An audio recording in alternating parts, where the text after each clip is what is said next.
বনবাসে যায়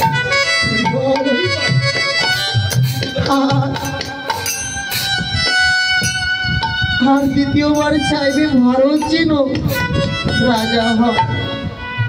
আজ আর খেয়ে করলেন কৈকি রানী। এ কি বলছিস রাম?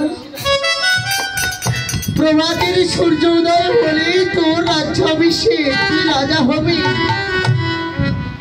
আর এখন তুই বলছিস যে তুই বনবাসে যাবি না। বাবা, আমি পারবো না। রামচন্দ্র প্রভু বললেন, মাগো, এই তো তুমি না বললে আমি ভগবান। জানো মা, ওই যে বনে বন জঙ্গলে কত মনি ঋষি রাক্ষসীর অত্যাচারী, তারা অত্যাচারিত হচ্ছে। তুমি জানো? তুমি জানো না মা? সকলে আমার আশার অপেক্ষায় বসে আছে।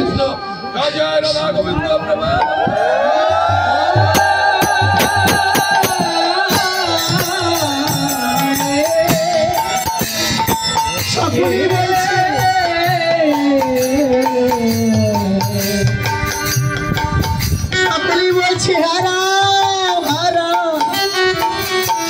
রাম, তুমি এসে আমাকে এই রাক্ষসের হাত থেকে উদ্ধার করো। যদি আমি না যাই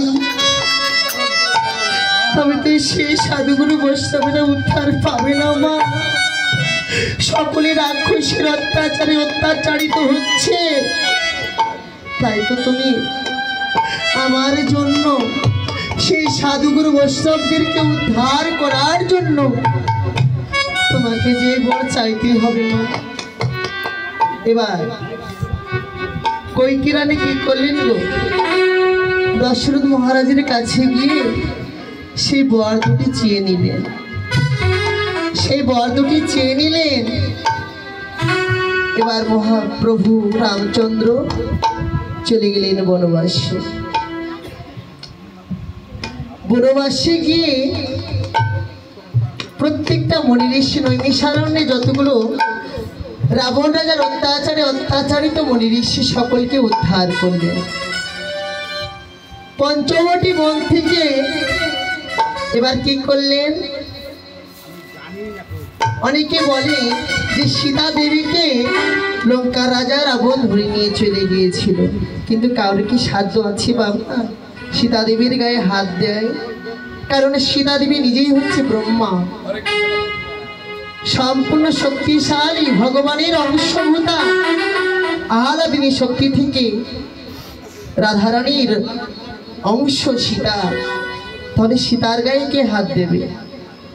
পঞ্চবটি বনে যখন লক্ষণ খড়কুটা আনতে গেল, এমন সময় রামপ্রভু বলেন, সীতা, আমাদের লীলা করার সময় চলে এসেছে। তুমি এবার শাশুড়ির স্বর্গে চলে যাও, আর তোমার ছায়ারূপী সীতাকে তুমি এখানে রেখে যাও। কেননা এবার রাবণ রাজা আসবে, তোমাকে হরণ করে নিয়ে যাবে। তোমার গায়ে যদি হাত দেয় তাহলে রাবণ রাজা পুরো ছাড়খাড় হয়ে যাবে। তাই তোমার ছায়াকে তুমি রেখে যাও। এবার সেই ছায়াকে রেখে গিয়েছিল, সেই ছায়াকে নিয়ে গিয়েছিলেন রাবণ। তাই তো রাধারানী বলছি, হে প্রভু, হে গোবিন্দ, ত্রেতা যুগে কেঁদেছি সীতা হয়ে, দাপরে কেঁদেছি আর ঘরণী হয়ে তোমার বিরহে। শত বছর কেঁদেছি দয়াময়, আমি আর কাঁদতে চাই না। কই তুমি তো একবারও রাধে রাধে বলে কাঁদোনি। এবার বলছেন, ভগবান বললেন, হে রাধে,